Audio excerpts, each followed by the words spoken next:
எல்லாருக்கும் வணக்கம். இந்த வீடியோல நம்ம என்ன பார்க்க போறோம் அப்புட்ன்னா, எல்லாரும் இந்த ஆப் வந்து ஸ்பார்க் ரீடீம் ஆப் வந்து இன்ஸ்டால் பண்ணிட்டீங்க. அதுக்கப்புறம் நம்ம என்ன பண்ணணும் அப்புட்ன்ட்டு சில கேள்வி வரும். ஃபர்ஸ்ட் நீங்க என்ன பண்ணீங்கன்னா, மேல லெஃப்ட் சைடுல மேல 3 கோடு மாரி இருக்கும். அத டச் பண்ணீங்க அப்புட்னா மெனு பார் வரும். இதில வந்து இந்த மாரி ப்ரொஃபைல் செட்டிங்ன்னு இருக்கும். அத டச் பண்ணுங்க. ஃபர்ஸ்ட்டு மை ப்ரொஃபைல் போங்க. அதில போனீங்க அப்புட்ன்னா இந்த மாரி வரும். Name, mobile number, email address, date of birth, city, state, pincode அப்டின்னு இருக்கும். இதெல்லாம் வந்து நீங்க டைப் பண்ணிக்கோங்க. அட்ரஸ் வந்து நீங்க உங்க விருப்பம் டைப் பண்ணா டைப் பண்ணிக்கோங்க. இல்லன்னா ஒண்ணும் பிரச்சனை இல்ல.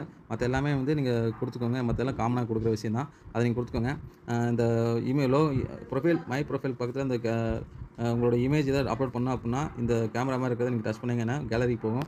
அதில போயிட்டு உங்களுடைய லோகோவோ இல்லன்னா உங்களுடைய இமேஜோ ஏதோ ஒண்ணு நீங்க அப்லோட் பண்ணிக்கலாம். அதுக்கப்புறம் பின் மேனேஜ்மென்ட் போங்க. பின் மேனேஜ் போனீங்க அப்டின்னா, இந்த மாரி வரும்.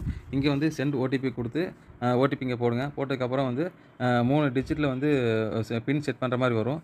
அது எதுக்கு அப்டின்னா, நீங்க இந்த மொபைல்ல வந்து எந்த ஒரு டிரான்சாக்ஷன் பண்ணாலும் வந்து ஒரு செக்யூரிட்டிக்காக செகண்ட் பாஸ்வேர்ட் மாரி, இப்ப நீங்க ஜிபே, ஃபோன்பேல பண்ணும்போது நீங்க எம்பின் போடுறீங்களா, அதே மாரி இது. அதனால வந்து செக்யூரிட்டா நீங்க வச்சுக்கோங்க. அந்த நம்பர் நோட் பண்ணி வச்சுக்கோங்க. மறக்காம நீங்க வச்சுக்கோங்க. அப்படி இல்லன்னா மறந்துட்டாலும் ஒண்ணும் பிரச்சனை இல்ல. நீங்க பண்ணும்போது வந்து செட் பின்ன்னு கேட்கும். அத நீங்க குடுத்து ரெஜிஸ்டர் பண்ணீங்கன்னா, மறுபடியும் இதே மாரி ஓடிபி குடுத்து நீங்க புதுசா கூட நீங்க கிரியேட் பண்ணிக்கலாம். ஆனா இந்த நம்பர் மட்டும் யாருக்கும் நீங்க குடுக்காம வச்சுக்கோங்க. இந்த வேலைய மட்டும் செஞ்சு வச்சுக்கோங்க. அதுக்கப்புறம் வந்து அடுத்து என்ன பண்ணணும்னு சொல்லி அடுத்த வீடியோல நான் போட்டு விடுறேன்.